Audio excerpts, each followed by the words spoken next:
병원에서도 잘 말하지 않는 비밀이 있습니다. 70대에도 뇌가 다시 젊어질 수 있다는 사실이죠. 여러분은 혹시 요즘 이름이 잘 생각나지 않나요? 방금 하려던 일을 깜빡할 때가 많아졌습니까? 나이 탓이겠지 하고 넘기셨다면 지금부터 집중해 주세요. 국제보고에 따르면 인간의 뇌는 나이를 먹어도 새로운 신경회로를 만들어내는 능력을 유지한다고 합니다. 이것을 뇌가소성이라고 부르죠. 이건 단순한 이론이 아닙니다. 하버드대 연구에서는 70대 이상 시니어도 하루 20분의 학습 활동을 꾸준히 하면 기억력 점수가 평균 18% 향상됐다는 결과가 나왔습니다. 저도 처음엔 믿기 어려웠어요. 하지만 어머니가 72세 때 스마트폰을 배우면서 점점 더 유연한 사고와 밝은 표정을 되찾는 걸 봤습니다. 그때 확신했죠. 뇌는 나이를 먹어도 살아있다는 걸요. 어머니는 처음에 앱 하나 여는 것도 힘들어 하셨습니다. 하지만 매일 조금씩 연습하셨어요. 3개월 후엔 사진을 찍고 가족 단체방에 올리는 것까지 스스로 하셨죠. 뇌과학자들은 이렇게 말합니다. 뇌는 쓰는 만큼 젊어진다고요. 반대로 쓰지 않으면 다치는 문과 같습니다. 오늘 여러분께 기억력을 되살리는 5가지 루틴을 알려드릴 겁니다. 이 루틴들은 모두 과학적 근거가 있는 방법들이에요. 복잡하지 않습니다. 누구나 오늘부터 바로 시작할 수 있죠. 여러분의 뇌는 지금도 변화할 준비가 되어 있습니다. 포기하지 마세요. 70대든 80대든 상관없습니다. 중요한 건 오늘 시작하느냐 마느냐입니다. 지금부터 함께 뇌를 깨워보겠습니다. 준비되셨나요? 그럼 시작하죠. 아침에 눈을 뜨면 여러분은 어떤 순서로 행동하십니까? 세수를 하고 커피를 마시고 TV를 켜죠. 이 순서가 바로 뇌의 루틴 지도입니다. 매일 똑같은 루틴은 뇌를 편안하게 만들어요. 하지만 동시에 뇌를 잠들게 만들기도 합니다. 국내 연구에서 일상 루틴에 작은 변화를 주는 시니어가 그렇지 않은 사람보다 기억력 유지 점수가 1.7배 높게 나타났다고 합니다. 놀랍지 않나요? 작은 변화만으로도 뇌가 다시 깨어날 수 있습니다. 예를 들어볼까요? 오른손잡이라면 왼손으로 양치질을 해보세요. 처음엔 어색하고 불편할 겁니다. 하지만 바로 그 불편함이 뇌를 자극하죠.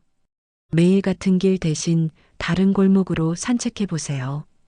익숙한 슈퍼마켓 대신 새로운 가게에 가보는 것도 좋습니다. 이런 낯선 자극이 바로 뇌를 깨우는 첫걸음입니다. 뇌는 새로움을 감지하면 신경세포 사이 연결을 재배선합니다. 그 과정에서 시냅스가 강화되죠. 쉽게 말해 뇌의 길이 다시 뚫린다는 겁니다. 제 경험을 하나 말씀드릴게요. 저는 매일 아침 같은 커피를 마셨습니다. 30년 넘게 블랙 커피만 마셨죠. 그런데 어느 날 카페에서 실수로 라떼를 주문했어요. 처음엔 당황했습니다. 하지만 그날 하루 종일 기분이 묘하게 좋더라고요. 작은 변화였지만 뇌가 반응한 겁니다. 뇌과학자들은 이것을 인지적 다양성이라고 부릅니다. 다양한 자극이 뇌의 여러 영역을 골고루 활성화시킨다는 거죠. 운동으로 치면 한 부위만 단련하는 게 아니라 전신 운동을 하는 것과 같습니다. 루틴을 바꾸는 건 어렵지 않아요. 오늘 저녁 식사 메뉴를 평소와 다르게 해보세요. TV 채널을 바꿔보세요. 앉는 자리를 바꿔보는 것도 좋습니다. 이 작은 변화들이 모여 뇌를 젊게 만듭니다. 많은 분들이 이렇게 말씀하십니다. 이 나이에 공부해도 무슨 소용이 있나? 어차피 머리가 굳었는데 뭘 해도 소용없다고요. 하지만 과학은 전혀 다르게 말합니다. 뇌는 늙지 않습니다.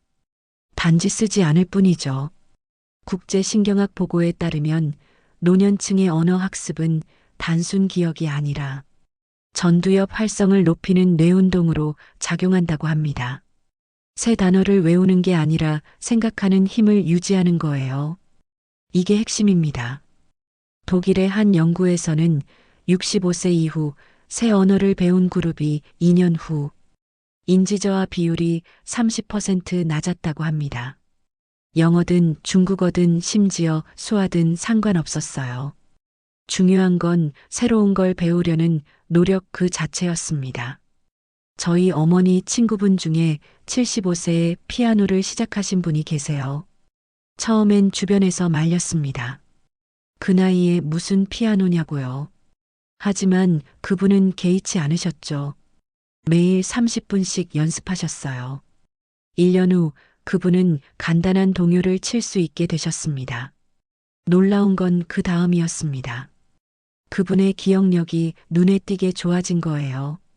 전화번호를 잘 기억하시고 약속도 잘 지키셨죠. 가족들이 깜짝 놀랐습니다. 피아노를 배우면서 뇌 전체가 활성화된 겁니다. 뇌과학자들은 이렇게 설명합니다. 새로운 학습은 뇌의 백지를 증가시킨다고요. 백질은 뇌의 정보 고속도로 같은 겁니다. 백질이 늘어나면 정보 전달 속도가 빨라지죠. 그래서 기억력도 좋아지는 겁니다. 그러니 이제 늦었다는 생각은 버리세요. 늦은 나이는 없습니다. 뇌는 지금도 여러분을 기다리고 있어요. 오늘부터 뭔가 새로운 걸 배워보세요. 악기든 언어든 그림이든 상관없습니다. 중요한 건 시작하는 겁니다. 제가 아는 한 어르신은 80세에 스마트폰으로 사진 편집을 배우셨어요. 필터를 넣고 글씨를 쓰는 법을 익히셨죠. 지금은 손주들에게 재미있는 사진을 보내주신답니다. 그분은 이렇게 말씀하셨어요. 배우는 게 이렇게 즐거운 줄 몰랐다고요. 저도 60대 초반에 큰 좌절을 겪은 적이 있습니다. 친구들과 모임에서 이야기를 하는데 갑자기 단어가 떠오르지 않았어요. 입 밖으로 나오지 않는 겁니다. 머릿속에선 분명 알고 있는데 말이죠. 그 순간 정말 당황스러웠습니다. 사람들이 저를 쳐다봤어요. 멍하니 멈춰 서 있는 제 모습이 너무 부끄러웠습니다. 그 뒤로 모임에 나가는 게 두려워졌어요. 또 그런 일이 생기면 어쩌나 하는 불안감이 밀려왔죠. 혹시 나도 치매 시작인가?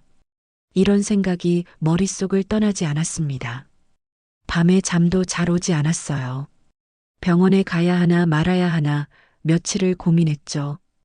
결국 용기를 내서 병원을 찾았습니다. 검사 결과는 다행히 단순한 기억력 저하였습니다. 치매가 아니었어요. 하지만 의사 선생님의 말이 귓가에 오래 남았습니다. 쓰지 않으면 다치는 문이 뇌라고 하셨어요. 은퇴 후 뇌를 쓸 일이 줄어들면서 기억력이 떨어진 거라고 설명하셨죠. 그때 깨달았습니다. 뇌도 근육처럼 쓰지 않으면 약해진다는 걸요. 저는 은퇴 후 대부분 시간을 TV 앞에서 보냈습니다. 특별히 배우려는 노력도 하지 않았죠. 편한 게 좋다고 생각했어요.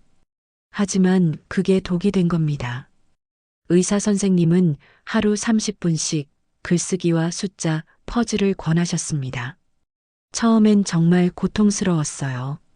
글 한 줄 쓰는 것도 힘들었습니다. 숫자 퍼즐은 더 어려웠죠. 몇 번이나 포기하고 싶었습니다. 하지만 참고 계속했어요. 매일 아침 일어나서 일기를 썼습니다. 저녁엔 숫자 퍼즐을 풀었죠. 일주일, 2주일이 지나면서 조금씩 익숙해졌습니다. 한 달쯤 지나니 글 쓰는 게 재미있어지더라고요. 3개월 후 다시 병원에서 기억력 테스트를 받았습니다. 점수가 눈에 띄게 올라 있었어요. 의사 선생님도 놀라셨습니다. 저는 그제야 확신했죠. 뇌는 변할 수 있다고요. 나이는 핑계일 뿐이라는 걸 깨달았습니다. 뇌는 근육처럼 단련됩니다. 이건 이제 많이 알려진 사실이죠. 하지만 더 놀라운 점이 있습니다. 감정도 뇌를 바꾼다는 사실이에요. 긍정적인 마음가짐이 단순히 기분만 좋게 하는 게 아닙니다. 국제 뇌심리 보고에 따르면 긍정적인 감정을 자주 느낄수록 해마의 신경 생성률이 2배 높게 유지된다고 합니다. 해마는 기억을 담당하는 부위죠. 즉, 행복한 기억이 또 다른 기억을 부르는 셈입니다. 이게 무슨 뜻일까요? 우울하고 부정적인 마음으로 살면 뇌도 같이 우울해진다는 겁니다. 반대로 밝고 긍정적인 마음을 유지하면 뇌도 활발해져요. 기억력도 자연스럽게 좋아지죠. 제가 직접 경험한 일입니다. 기억력 훈련을 시작하고 한 달쯤 됐을 때였어요. 여전히 힘들었습니다. 큰 변화가 느껴지지 않았죠. 포기하고 싶은 마음이 들 때쯤 손주가 전화를 했습니다. 손주가 물었어요. 할아버지 요즘 뭐 하세요? 저는 일기 쓰고 퍼즐 푸는 이야기를 했습니다. 그랬더니 손주가 이렇게 말하더라고요. 우와, 할아버지 멋있어요. 저보다 열심히 사시네요. 그 한마디가 저를 완전히 바꿔놨습니다. 누군가 제 노력을 알아준다는 게 이렇게 힘이 되는 줄 몰랐어요. 그날 저녁 거울 앞에 섰습니다. 제 자신에게 말했죠. 오늘도 잘했어. 내일도 할 수 있어. 그때부터 매일 아침 거울 앞에서 긍정적인 말을 하기 시작했습니다. 오늘은 괜찮아. 잘할 수 있어. 이런 단순한 말들이었어요. 처음엔 어색했습니다. 혼자 거울 보고 말하는 게 우스꽝스럽게 느껴졌죠. 하지만 신기하게도 효과가 있었습니다. 하루를 시작하는 마음가짐이 달라졌어요. 뭔가 할 수 있을 것 같은 기분이 들었죠. 기억력 훈련도 덜 힘들게 느껴졌습니다. 뇌과학자들은 이것을 자기 긍정 효과라고 부릅니다. 긍정적인 말이 뇌의 보상 회로를 활성화시킨다는 거예요. 도파민이 분비되면서 동기부여가 된다고 합니다. 그래서 같은 일도 더 쉽게 느껴지는 거죠. 여러분도 오늘부터 시도해 보세요. 매일 아침 거울 앞에서 한마디만 해보는 겁니다. 오늘은 괜찮아. 이 단순한 말이 해마를 자극하는 뇌의 긍정 신호가 됩니다. 첫 번째 팁입니다. 손을 쓰는 습관을 만들어 보세요. 손을 자주 움직이면 뇌의 운동피질과 연합피질이 동시에 활성화됩니다. 뇌의 30% 이상이 손 움직임과 연결되어 있다고 해요. 일본의 시니어 프로그램에서 3개월간 종이접기 훈련을 했습니다. 그 결과 참가자 82%의 인지 반응 속도가 향상됐다고 해요. 종이접기가 단순해 보이지만 집중력과 공간 인지력을 동시에 쓰는 활동입니다. 구체적으로 어떻게 하면 될까요? 하루 10분만 투자하세요. 젓가락질 연습을 해도 좋습니다. 콩을 하나씩 집어 다른 그릇에 옮기는 거죠. 스케치를 해도 좋아요. 그림을 잘 그릴 필요는 없습니다. 눈에 보이는 사물을 대충이라도 그려보세요. 뜨개질도 훌륭한 방법입니다. 털실을 뜨개 바늘에 걸어 반복적으로 움직이는 동작이 뇌를 자극하죠. 글씨 쓰기도 좋습니다. 컴퓨터나 스마트폰 대신 직접 손으로 쓰는 겁니다. 펜을 쥐고 종이에 글자를 쓰는 행위 자체가 뇌운동이에요. 주의할 점이 있습니다. 무리해서 손이 아프면 즉시 쉬어야 해요. 관절염이 있으신 분들은 특히 조심하셔야 합니다. 통증을 참으면서까지 할 필요는 없어요. 편안한 범위 내에서 하는 게 중요합니다. 두 번째 팁입니다. 5분 집중 훈련을 매일 반복하세요. 긴 시간 집중하기 힘드시죠? 그럴 필요 없습니다. 짧게 집중하는 것만으로도 충분해요. 짧은 집중은 도파민 분비를 촉진해 기억력 강화로 이어집니다. 국내 실험에서 5분 집중 훈련을 2주 실시한 그룹의 주의 집중력이 15% 상승했다고 합니다. 5분이면 됩니다. 부담 없죠? 하루 3번만 해보세요. 아침, 점심, 저녁으로 나눠서 하면 됩니다. 방법은 간단합니다. 타이머를 5분으로 설정하세요. 그리고 한 가지 일에만 몰입하는 겁니다. 책을 읽어도 좋고 퍼즐을 풀어도 좋습니다. 뜨개질을 해도 되고 글을 써도 됩니다. 뭐든 상관없어요. 중요한 건 그 5분 동안 다른 걸 하면 안 된다는 겁니다. TV를 끄세요. 라디오도 끄세요. 스마트폰도 멀리 두세요. 오로지 그 한 가지에만 집중하는 겁니다. 처음엔 5분이 길게 느껴질 수 있어요. 하지만 익숙해지면 금방 지나갑니다. 저는 이 방법을 아침 식사 전에 합니다. 신문을 5분간 집중해서 읽어요. 점심 후엔 숫자 퍼즐을 5분간 풉니다. 저녁엔 일기를 5분간 쓰죠. 이렇게 하루 3번만 해도 뇌가 또렷해지는 게 느껴집니다.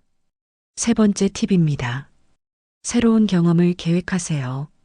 새로운 환경은 해마의 장기 기억 저장 회로를 활성화합니다. 뇌는 낯선 자극을 받으면 깨어나요. 그래서 새로운 경험이 중요한 겁니다. 영국 연구팀의 발표가 있습니다. 낯선 장소를 방문한 노년층의 기억 유지율이 6개월 뒤 23% 높았다고 해요. 새로운 장소가 뇌에 강한 인상을 남기는 거죠.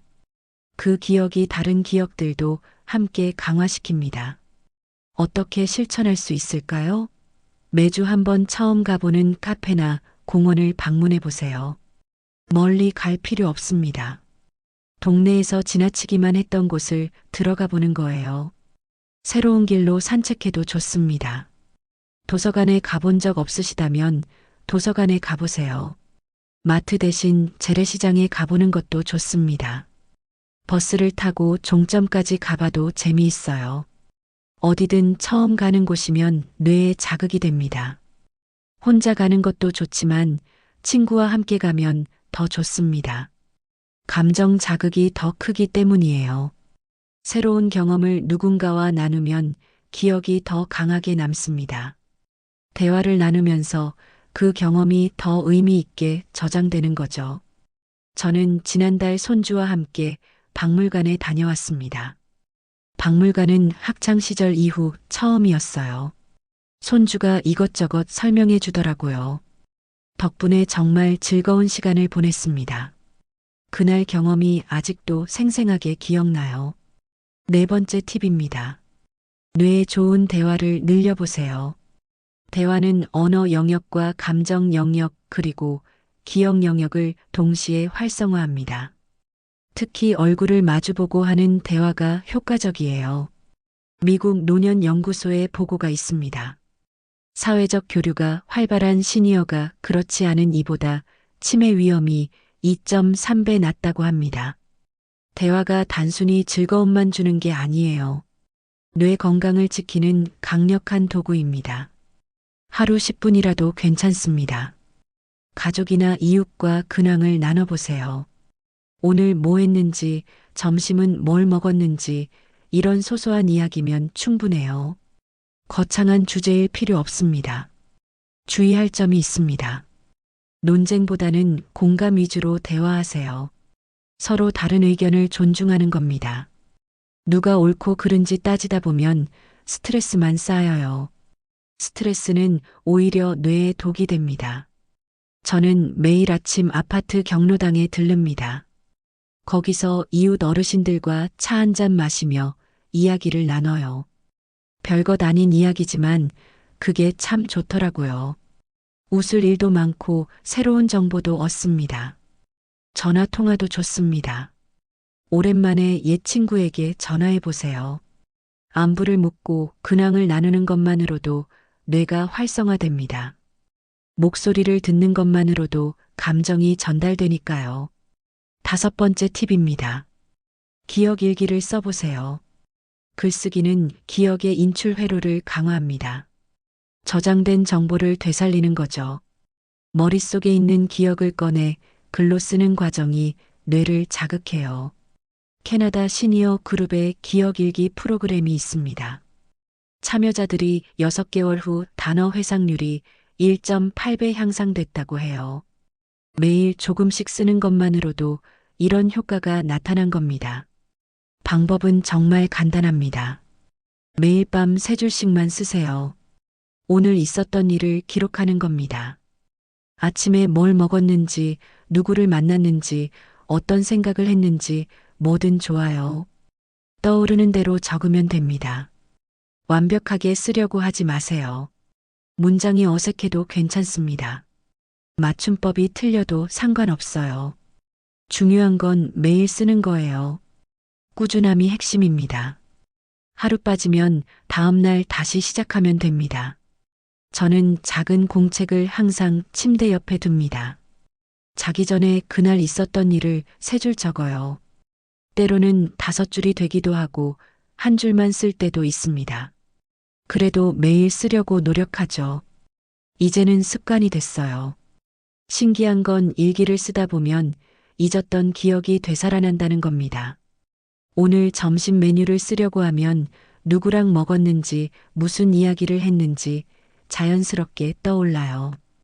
이 과정 자체가 기억력 훈련입니다. 자, 이제 오늘 배운 내용을 정리하겠습니다. 뇌는 나이를 먹지 않습니다. 쓰면 젊어지고 멈추면 다치죠. 오늘 배운 5가지 루틴 꼭 기억하세요. 첫째, 손을 쓰는 활동을 하세요. 젓가락질이든 글쓰기든 뭐든 좋습니다. 둘째, 5분 집중 훈련을 하루 3번 하세요. 짧지만 강력한 효과가 있어요. 셋째, 매주 새로운 경험을 하세요. 낯선 자극이 뇌를 깨웁니다. 넷째, 매일 누군가와 대화를 나누세요. 10분이면 충분합니다. 다섯째, 기억 일기를 3줄씩 쓰세요. 매일 쓰는 게 중요해요. 이 5가지 루틴은 모두 과학적으로 검증된 방법들입니다. 복잡하지 않죠? 오늘부터 바로 시작할 수 있어요. 한꺼번에 다 하려고 하지 마세요. 하나씩 천천히 시작하면 됩니다. 중요한 건 꾸준함입니다. 하루 이틀로 효과를 보긴 어려워요. 최소 2주에서 한 달은 꾸준히 해보세요. 그러면 분명 변화가 느껴질 겁니다. 이름이 잘 떠오르고 약속을 잊지 않게 되죠. 개인차가 있으며 전문의 상담이 필요할 수 있습니다. 만약 기억력 저하가 심하다면 꼭 병원을 방문하세요. 조기 발견이 중요합니다. 오늘 말씀드린 방법들은 예방과 유지에 도움이 되는 것들이에요. 여러분의 뇌는 아직 살아 있습니다. 포기하지 마세요. 오늘부터 하나씩 실천해 보세요. 70대든 80대든 상관없습니다. 시작하는 순간 여러분의 뇌는 다시 깨어날 겁니다. 오늘 영상이 도움이 되셨다면 좋아요와 구독 부탁드립니다. 여러분의 건강한 노후를 응원합니다.